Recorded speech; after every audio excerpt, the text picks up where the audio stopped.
Hi, everybody. How you doing? Come on, how you doing? Yeah, thank you. Let's get the energy up in this room. So, as was just announced, I'm Scott Donaton from Digitas, and as a founding partner of the NewFronts, we're really excited to be part of the inaugural NewFronts West.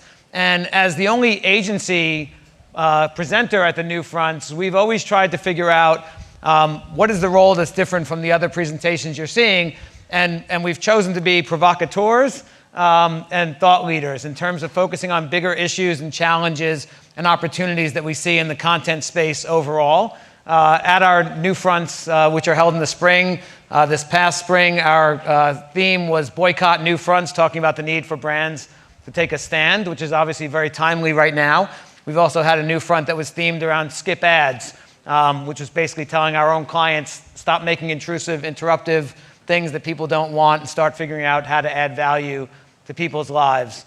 And today we want to be provocative as well. And one of the things that we've talked about is this idea that I found that over the years, a lot of brands, even as they face things like ad skipping and ad blocking and ad avoidance in all of its forms, and as new technologies empowered end users, there was still this sense that a lot of brand marketers had when I spoke to them that brands would always have a seat at the table, in part because of this role in subsidizing the media experience. And inherent in that was a belief that audiences were not going to pay for content. And we know that that's not true anymore. We know that Spotify has 83 million paid subscribers. We know that Netflix has 130 million paid subscribers. And so it's one more factor for brands to think about. And I do believe that if brands aren't worried about what all of these things mean for their ability to communicate with audiences, they're not paying enough attention to what's really going on. Now, these panelists may challenge me on that belief. We'll find out. And I'm going to set one more thing up, and then I will introduce you to these people sitting patiently alongside me, which is back in the Stone Ages of the early 2000s, I wrote a book called Madison and Vine, which was all about the, thank you, about the intersection of entertainment and advertising. And that's what makes being at the NewFronts West so cool. And what's really interesting about all of our panelists here today is that they all are the embodiment of Madison and Vine in their own ways, because they've all sat on multiple sides of the table in this world. So let me tell you a little about who they are, and then we will jump into the conversation. To my immediate left is Shannon Pruitt, CMO as of 4 weeks ago of The Honest Company. And Shannon has until, not only is a friend of mine, but until 2 weeks ago or 4 weeks ago, was a competitor of mine, running as the chief content officer at Cara. And when I first met her, she was working at places like Mark Burnett and Fremantle and Warner Brothers Digital, and actually was at MasterCard early in her career. So it's a return to the client side, but obviously she's also sat on the entertainment side, as well as the agency side along the way. To my immediate right, Ari Avishai is the director of entertainment at Lyft. And Ari was at CAA, and Davey Brown earlier in your career as well. So again, multiple sides of the table there. And then to my far right is Kristen Patrick, who is on week 2, I think, as President and Global Chief Branding Officer at Sugar 23, having just come off an amazing run as CMO at Pepsi, where, among other things, she oversaw their in-house content studio, the Creators League. So first of all, please join me in welcoming all of them to the stage. So let me start with the basic theory, which is this question of, in the musical chairs that is the current media landscape, can brands be assured that they have a seat at the table, or, you know, beyond the yes or no on that, what do they need to do to ensure that they have a seat at the table and ability to reach their audiences? Ari? Let me start? Yeah. Should brands, I would say the question, or the answer in my opinion is, you have to, as a brand, you have to earn a seat at the table. I think there's a variety of ways that one can, but it is something that a brand should aspire to. It's a lot easier said than done, and to just have a seat at the table where great, engaging, entertaining content is made. But the act of actually earning it is really, I think, where the difference is in brands who leverage popular culture well, and those that maybe still have work to do. How do you approach the idea of earning it? How does that actually come to life? Well, I think there's a few ways. One way, and it's not my recommended way could be with a massive checkbook. That's one way. But others is to actually start to engage with some of the world's best content creators and allow them to view you as a brand as a partner.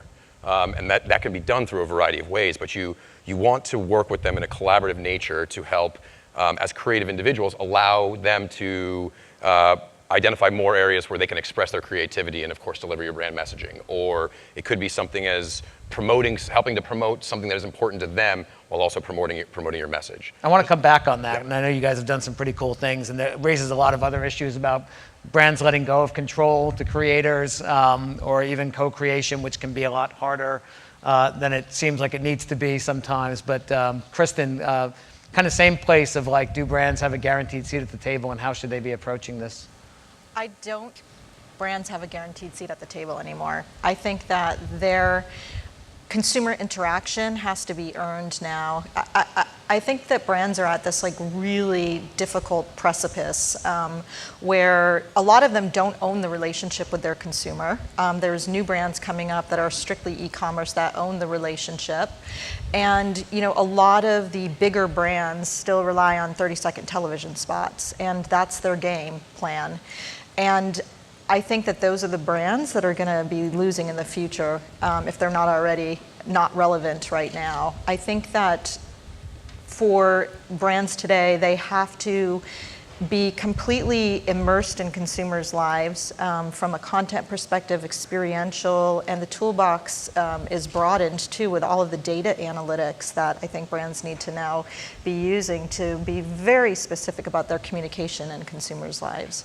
I think about the brands that like I love and my daughter's using, and it's brands that tailor their message to us. A lot of you probably use Spotify, and I love that it gives me a special song list for just me.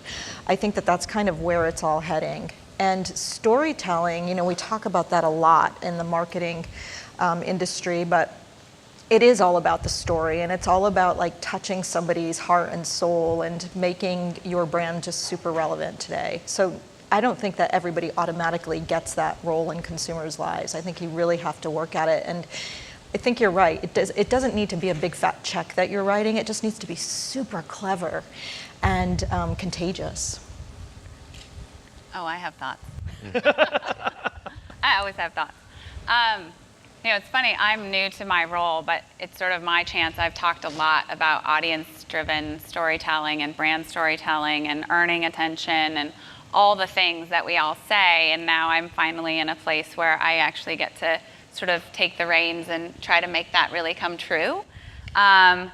So I would align to Kristen and Ari and say that brands have to earn their seat at the table, but I think what that means is really on a more macro level is understanding, Kristen talked about personalization, understanding what is meaningful for people and why you should matter in people's lives is like a very important step in that process. A lot of that comes back to knowing what you stand for and what kind of value you can deliver, but through the lens of the consumer, what they're interested in, how they behave, and all of those things sort of driving your macro strategy. And then you can think about culture and narratives and messages and personalization and all the wonderful things that help to bring that to life.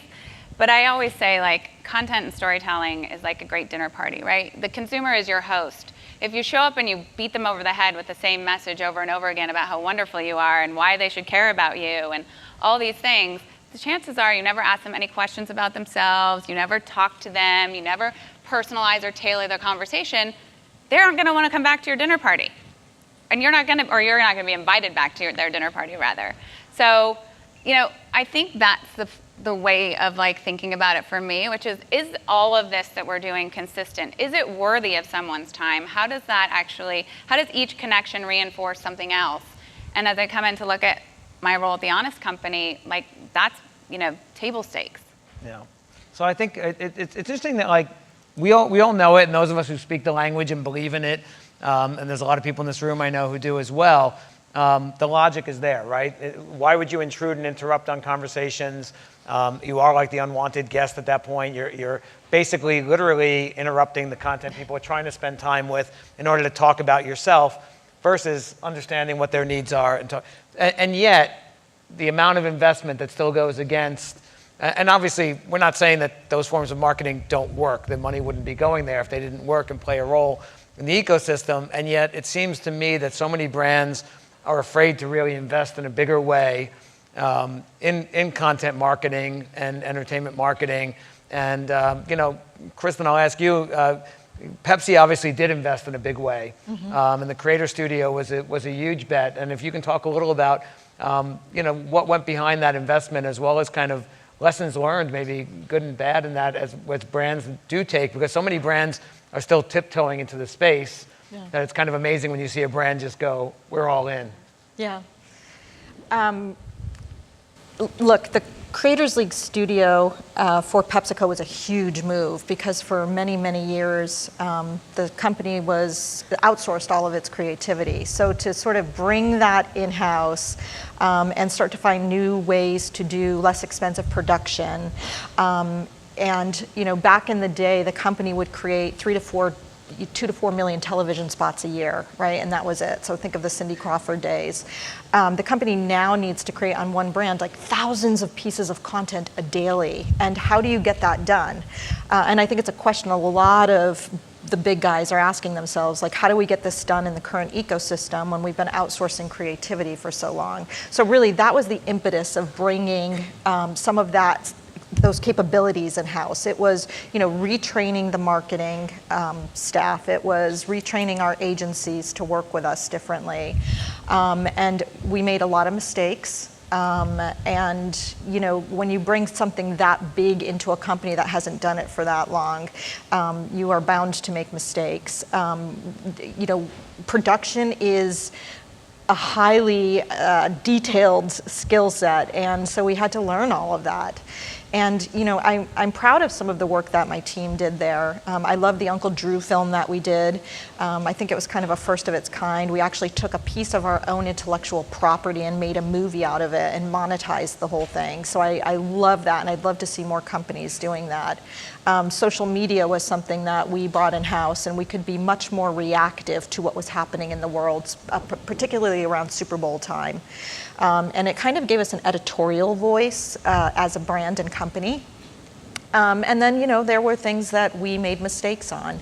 And all in all, I think that a lot of companies are moving towards that. They know that they have to have some form of that in-house to be reactive to consumers, to culture, and it does save a lot of money.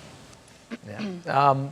Can you tell us a little bit, before I move on, I want to hear about your new role and what you're doing there, since it was so recently announced. Yeah. So I just stepped down as the Chief Marketing Officer after 6 years at PepsiCo.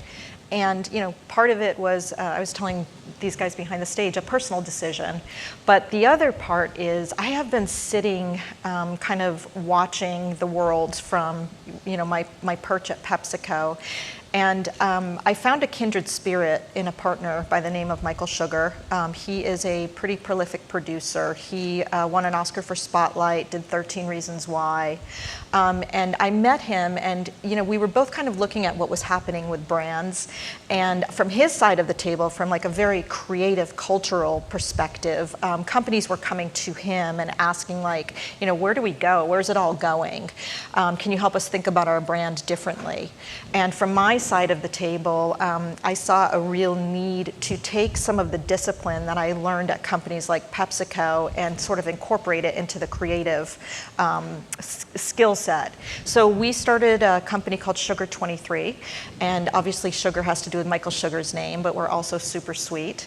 And basically what we're doing is we are incubating new companies and brands, we're investing in new companies and brands, and we are consulting to companies and brands that need a new toolbox and a new way to think about themselves.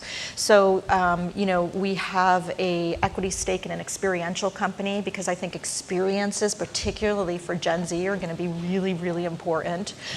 We have a partnership with a noted social media company called Social House, and we are setting up a collective of different ways to think about your brand and business.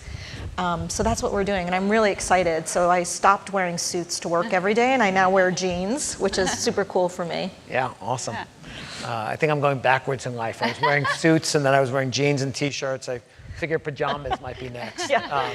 So Ari, for Lyft and Digitas is lucky enough to count Lyft as a client of ours. You guys with Lyft Entertainment are making some big bets as well. You just announced a couple of weeks ago that you're bringing back Billy on the Street in partnership with Billy Eichner and Funny or Die. I think Kevin Hart, Lyft legend, is up for a Streamy Award tonight, right? Indeed. You've done some cool things like rides to the Paul McCartney secret concert, in which case you seem to act almost more as a media partner than a brand marketer. So I'd love to just kind of hear what you're trying to do with Lyft Entertainment and where that fits in the overall marketing ecosystem for Lyft. Yeah, what we're trying to do, we're trying to accomplish a lot of what we've talked about right now, create engaging experiences, as Kristen talked about, engaging and interesting content that attracts versus interrupts, and placing the right bets in the right places. What form that can take, it can take the form in a variety of ways, whether it shows up in video on digitally or on a much larger screen or in a physical experience like what we did with Paul. The idea of taking the principles that make entertainment and make incredible experiences, putting those as the principles of what we're doing and then put a marketing lens on that is essentially allowing us to connect with people through popular culture. Right.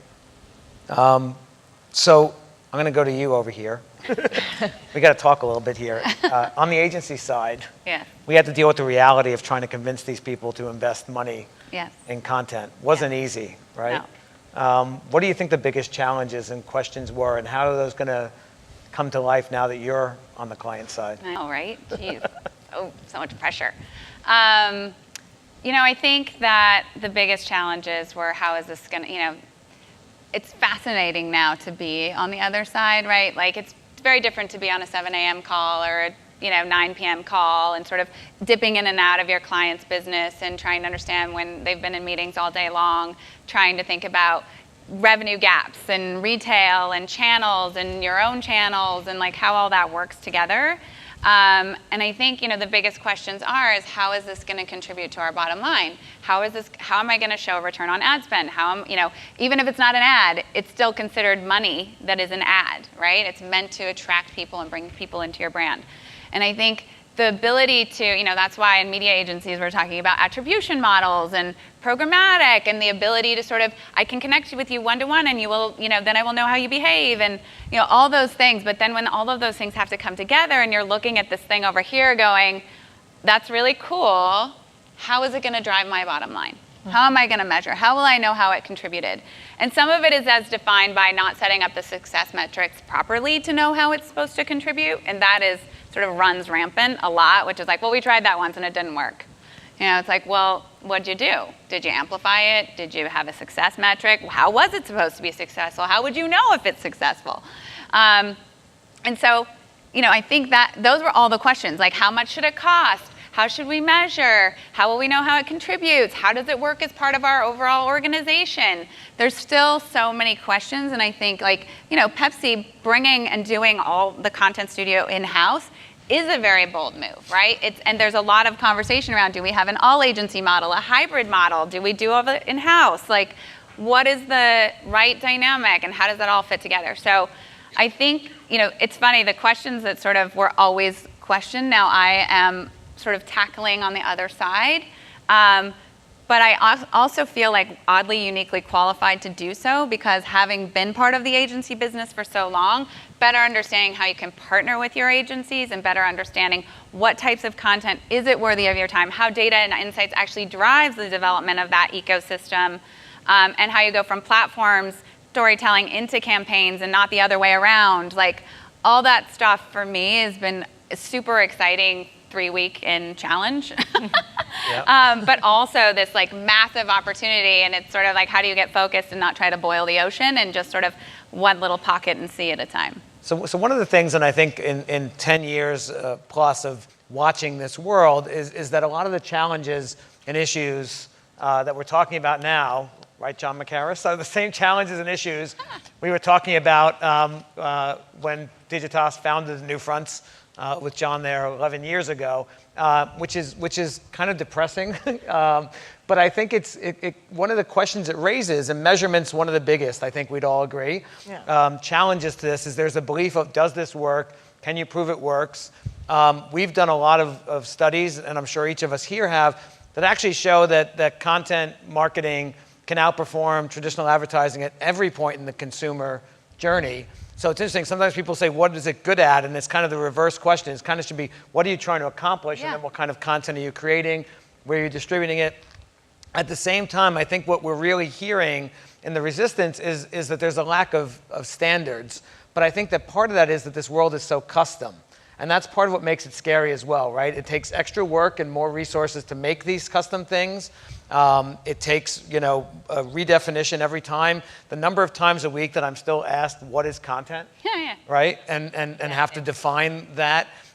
So we need standards on the one hand, I think, in order to have the confidence from marketers to invest in it in a bigger way.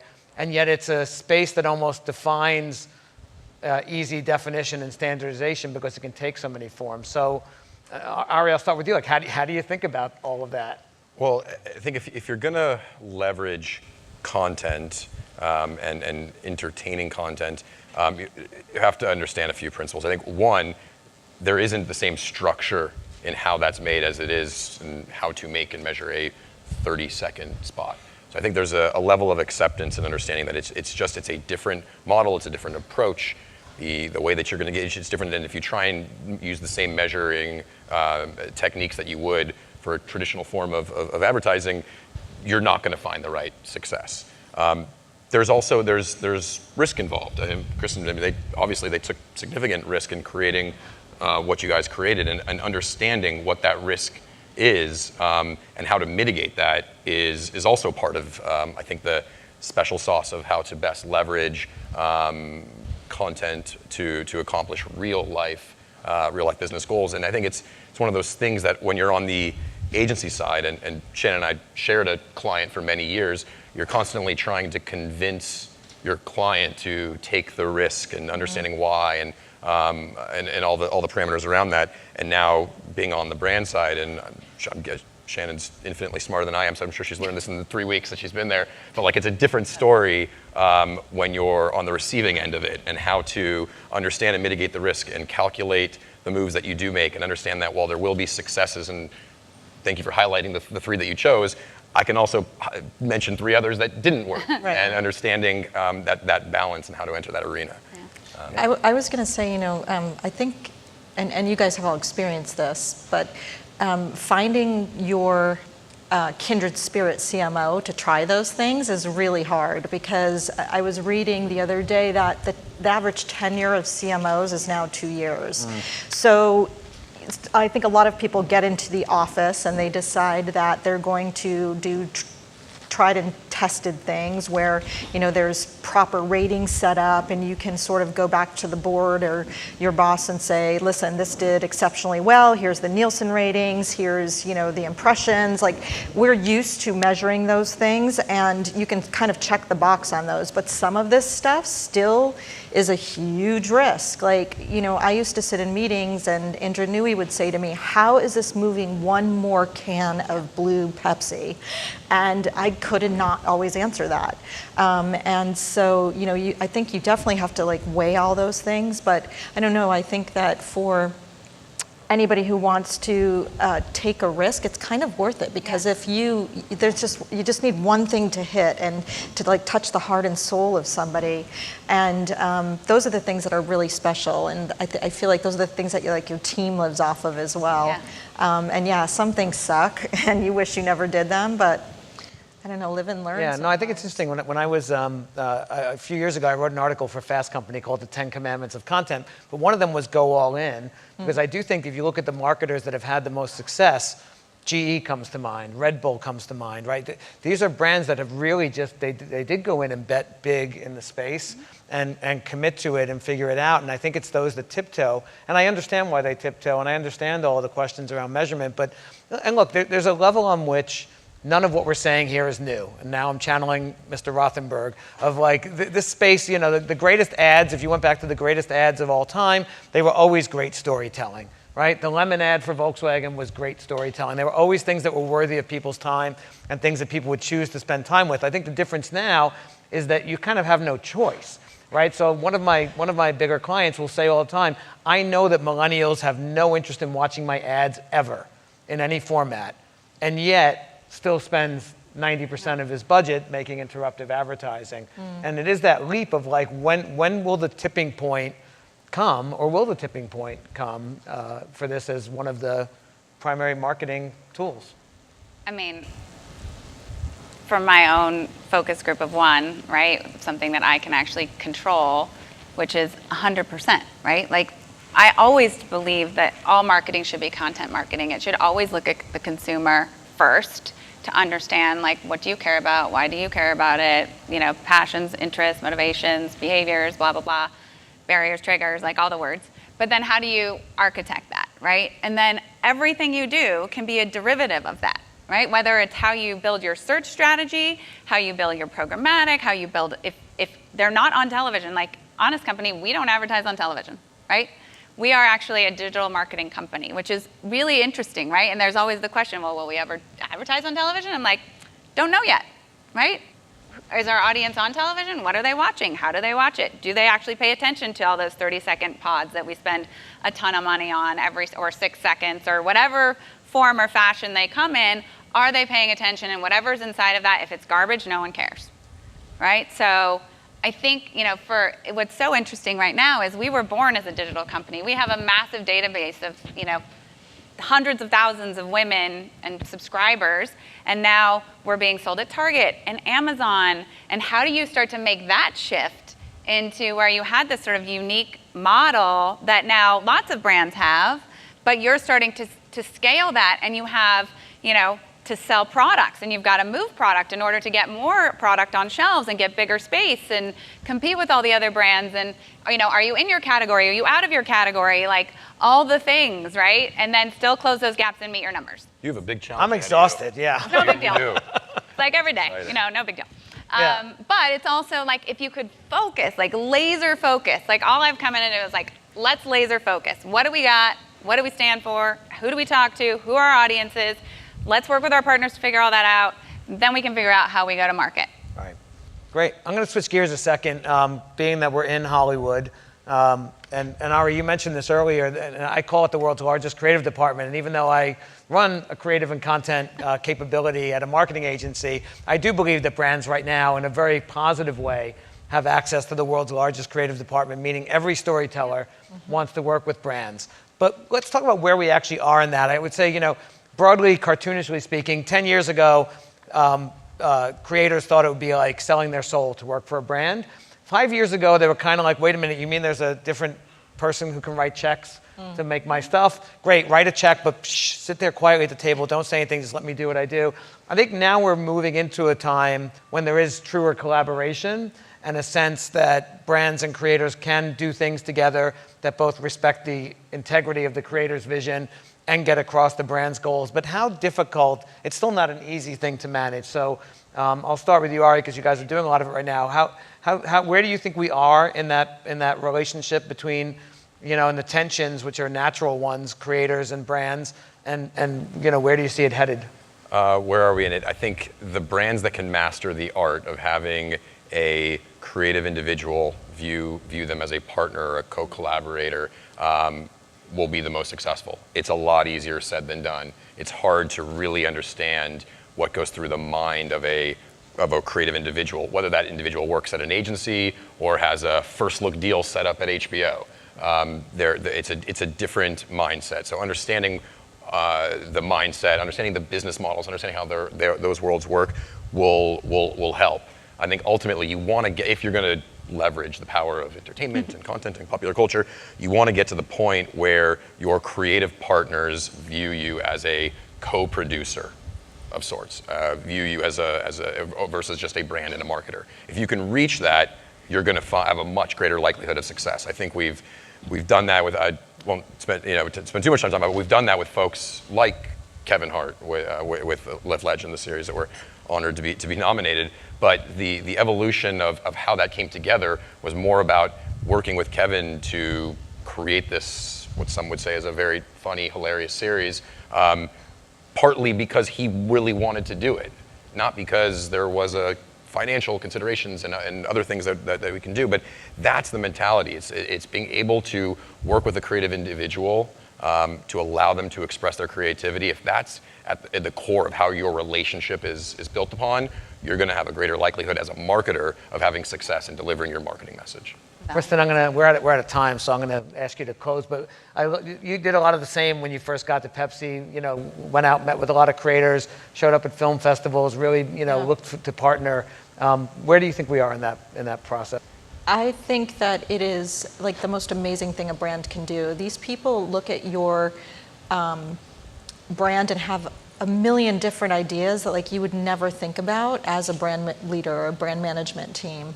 And Shannon said something that I think is really important. The people who own the brand have to know what the brand stands for. And frankly, that's where it all starts. Because if you go to a creative person with like a loosey-goosey vision for what the company or brand stands for, you end up with content coming back that's so off base. So I feel our job as marketing people is to be crystal clear on what that stands for. And it's not just like a functional thing. It's like, an emotive piece of your brand and like what's at the heart of it. And that's when you like the content and the storytelling really come to life. Awesome. Wish we could do this for another hour, but we can't. So please join me in thanking Shannon Pruitt, Ari Avishai, and Kristen Patrick. Thank you all.